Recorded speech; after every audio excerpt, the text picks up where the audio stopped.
oppose myself. I sat on my hands to keep them from wanting to, do this. But the judge asked the foreman to sit down. Thank you. The judge asked the foreman of the jury to sit down. And he explained to the jury and to me that I was only entitled to $300,000. Congress in 1991 put a cap on the limited amount of money an individual like me can get. If I'd worked for a smaller employer, it would have been $50,000. But I worked for a major corporation and I was entitled to $300,000. Now, 2 years back pay is all the law allows. 2 years. I worked 19 years shortchanged when I learned and filed a charge, but I'm only entitled to 2 years back pay. And there's nothing in the law that allows an individual to get any of those back lost wages on the overtime hours or your retirement adjusted. You cannot get even the Social Security adjusted. There's nothing in the law that will cover that. So the people who came out against the Ledbetter bill, the opponents, they went around the country, and especially in Washington, lobbying and arguing for the corporations, saying how it would be such a hardship for all these major employers to fight if we got that bill changed back to the Ledbetter bill. Because while people, the women would just be working 40 or 50 years, and they'd probably just wait till they retired and they'd file a suit and get all these big bucks. Well, I'm here to tell you there's not any big money in a case like this. If you really want a big award, buy a lottery ticket. You've got a better change. Well, what happened in my case, it was really, we went to the 11th Circuit, Goodyear appeal. 11th Circuit is Atlanta, Georgia. It's the worst one in the country. They threw the case out. We appealed again. Went to the Supreme Court, November 2006. Oh, what's wrong with my throat this morning? In 2006, in November, we were heard in the Supreme Court. I sort of knew the handwriting on the wall when the Equal Employment Commission had written the bill and been there alongside my attorney to argue on my behalf all the way through the 11th Circuit. We got to the Supreme Court. The United States attorney got on Goodyear's side. The Goodyear attorney had 20 minutes, and then he sat down, and the United States attorney got up and had 10 minutes of their time to argue why they should not award or find in Ledbetter's favor.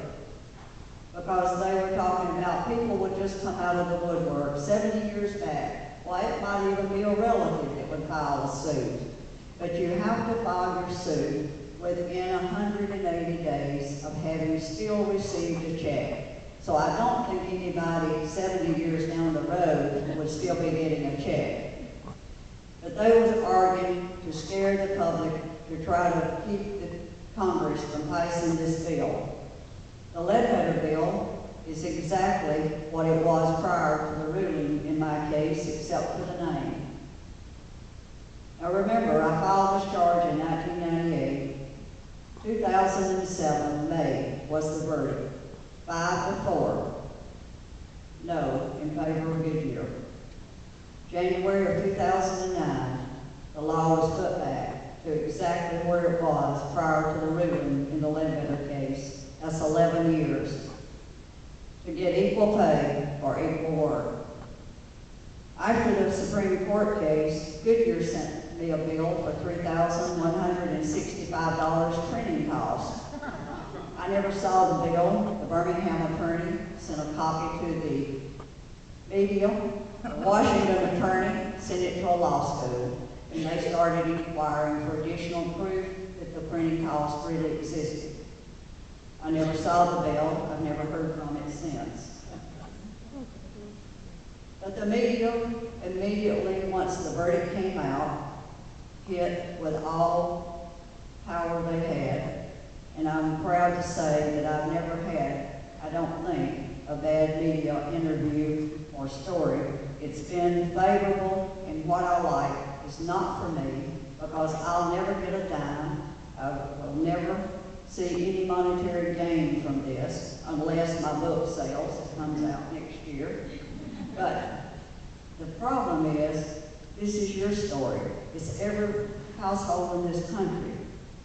And it is time that we get more women in politics, more women on boards. You look at if you own any stock and you get a report, look at who's sitting on the board. There might be one woman. There might be. And she probably won't be African American or any other little white woman, but it probably won't even be more than one. They've kept control, and we've got to get more women involved because we're talented, we're skilled, and we're smart. We're well educated.